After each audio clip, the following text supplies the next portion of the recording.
लोगों की इतनी जुर्रत हमारे बीच में आ गए। जेल जाते वक्त ये हथकड़ियां तुम दोनों के हाथों में होंगी। आखिर तुम हो कौन? हम कौन होते हैं बे?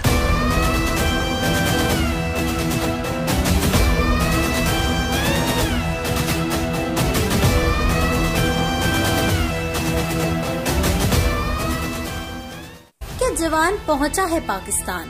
नमस्कार दोस्तों, एक बार फिर से आप सभी का स्वागत है बॉलीग्राड स्टूडियोज में और मैं हूं आपके साथ अनुष्का त्यागी। एसआर के स्टारर जवान की इस कहानी की शुरुआत होती है लाहौर से, जहां पे जवान यानी कि एसआर के नाम का एक टेररिस्ट यहाँ के सेंट्रल जेल में काफी सालों से बंद है। जवान टेररिस्ट है या नहीं, इस बात का पता तो बाद की बात है, पर उससे पहले ही पाकिस्तान की सरकार ने जवान को भारतीय जासूस कहकर अपने कब्जे में ले लिया है। जवान पिछले 32 सालों से लाहौर के सेंट्रल जेल में बंद है। उसके परिवार को जस्टिस मिलेगा भी या नहीं, ये कोई नहीं कह सकता। 1990 से लेकर अब तक भारत सरकार कई बार पलटी और इस पलटती राजनीति में भला एक जासूस की खबर कौन रखे।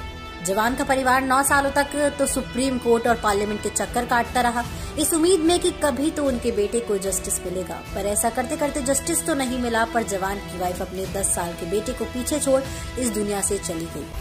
Kolathur police station, Chennai, 2022।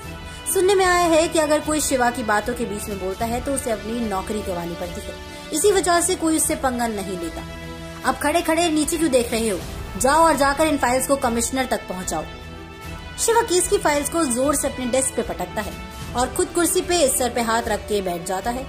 सुबह सुबह हेडेक दे देता है ये लोग।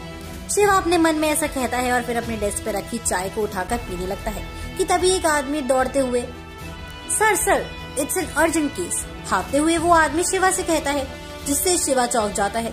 क्या हुआ और तुम ऐसे हाफ क्यों रहे हो? शिवा उस आदमी से सवाल करता है, जो शिवा से कहता है कि कुछ दिनों पहले उसका छोटा भाई शंकर यानी कि निविन किसी नासिर यानी कि मीर सवारकर नाम के आदमी से मिला था। उसके बाद शंकर के साथ थोड़ी देर बाहर चला गया, लेकिन अब पूरे 3 दिन हो गए हैं, लेकिन अभी तक शंकर का कोई पता नहीं है। उस आदमी के मुताबिक उसका नाम सेल्वम यानी कि विजय सेतुपति है, जिसका भाई शंकर किसी नासिर नाम के अनजान आदमी के साथ लापता है।